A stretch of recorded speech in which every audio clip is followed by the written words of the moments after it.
नमस्कार। सूचना एवं जनसंपर्क विभाग की प्रस्तुति हिमाचल बुलेटिन में आपका स्वागत है। पेश है आज के समाचार।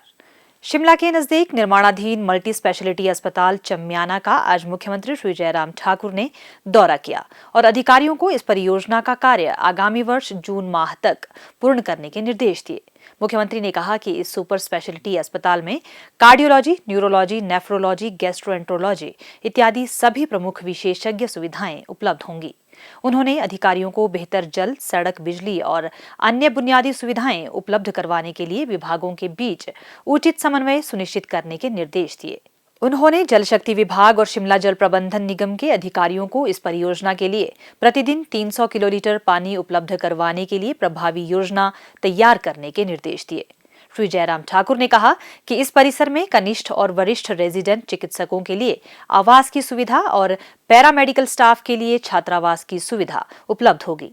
उन्होंने कहा कि वर्तमान परिसर में चिकित्सकों और अन्य पैरामेडिकल स्टाफ के लिए कार्यालय भी होंगे।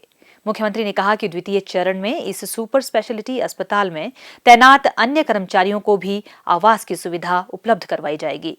केंद्र सरकार और प्रधानमंत्री श्री नरेंद्र मोदी का शिमला और कुल्लू जिलों में सतलुज नदी पर 210 मेगावाट लुहरी चरण 1 जल विद्युत परियोजना के लिए 1810 करोड़ 56 लाख रुपए का निवेश स्वीकृत करने के लिए मुख्यमंत्री श्री जयराम ठाकुर ने आभार व्यक्त किया है।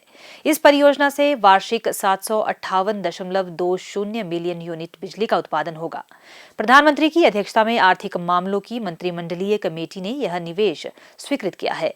मुख्यमंत्री ने कहा कि यह परियोजना बिल्ड ऑन ऑपरेट मेंटेन आधार पर भारत सरकार और राज्य सरकार की सक्रिय सहायता से सतलुज जल विद्युत निगम लिमिटेड द्वारा कार्यान्वित की जा रही है। इस परियोजना का हिमाचल प्रदेश सरकार के साथ समझौता ज्ञापन rising Himachal global investor meet के दौरान किया गया था, जिसका शुभारंभ प्रधानमंत्री श्री नरेंद्र मोदी ने 7 नवंबर 2019 को किया था। उन्होंने कहा कि केंद्र सरकार 66 करोड़ 19 लाख रुपए का अनुदान प्रदान कर इस परियोजना में सहायता कर रही है ताकि आधारभूत ढांचे को सक्रिय किया जा सके। इससे बिजली दरों को कम करने में मदद मिलेगी। श्री जयराम ठाकुर ने कहा कि लुहरी चरण 1 जल विद्युत परियोजना को लगभग 5 वर्षों में कार्यशील किया जाएगा। इस परियोजना से तैयार होने वाली बिजली से ग्रिड में स्थिरता लाने और बिजली आपूर्ति सुधार में सहायता मिलेगी। मुख्यमंत्री ने कहा कि इस परियोजना के माध्यम से लगभग 2000 लोगों को प्रत्यक्ष और अप्रत्यक्ष तौर पर रोजगार के अवसर प्राप्त होंगे तथा राज्य के सामाजिक आर्थिक विकास में मदद मिलेगी। लुहरी चरण 1 जल विद्युत परियोजना से 40 वर्षों के परियोजना अवधि चक्र में हिमाचल प्रदेश को लगभग 1140 करोड़ रुपए की निःशुल्क विद्युत का लाभ मिलेगा।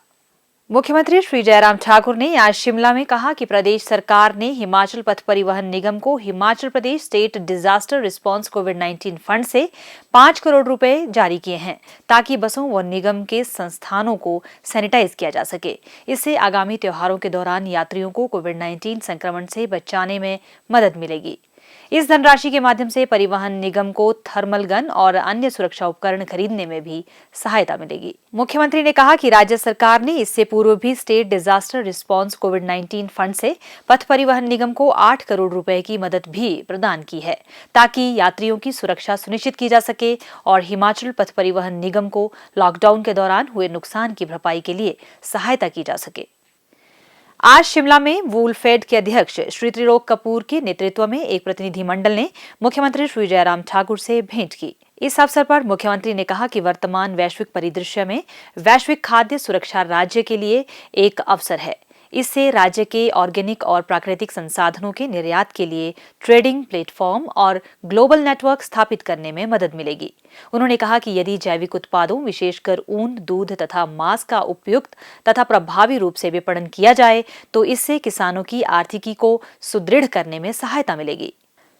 तकनीकी शिक्षा मंत्री डॉक्टर रामलाल मारकंडा के पिता श्री भागदास के निधन पर मुख्यमंत्री श्री जयराम ठाकुर ने शोक व्यक्त किया है। श्री जयराम ठाकुर ने परमपिता परमेश्वर से दिवंगत आत्मा की शांति तथा शोकाकुल परिवार को इस दुखद घड़ी में शक्ति प्रदान करने की प्रार्थना की। और अब कोविड-19 महामारी के दृष्टिगत मुख्यमंत्री श्री जयराम ठाकुर का प्रदेशवासियों के नाम संदेश। प्यारे प्रदेशवासियों, नमस्कार। कोरोना के मामलों में लगातार पूरे देश भर में बढ़ोतरी हो रही है और स्वाभाविक रूप से हिमाचल प्रदेश में भी इन दिनों बहुत सारे मामले हमारे सामने आए हैं।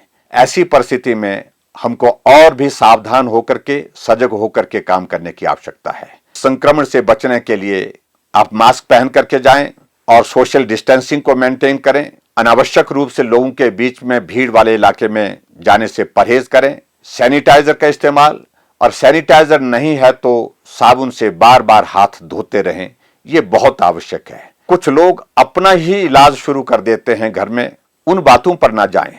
किसी को भी कोरोना अगर होता है, डॉक्टर की सलाह लें और डॉक्टर की सलाह के आधार पर ही अपना इलाज करें। मुझे पूरा भरोसा है कि आप सबका सहयोग कोरोना वायरस के खिलाफ इस लड़ाई लड़ने के लिए हर कदम पर हमको मिलता रहेगा। बहुत बहुत धन्यवाद। नमस्कार। जय हिंद। प्रदेश में कोरोना संक्रमण की जांच के लिए आज 3,681 लोगों के सैंपल लिए गए, जिनमें से 352 लोगों की रिपोर्ट नेगेटिव पाई गई है, जबकि 3,312 लोगों की रिपोर्ट आना बाकी है।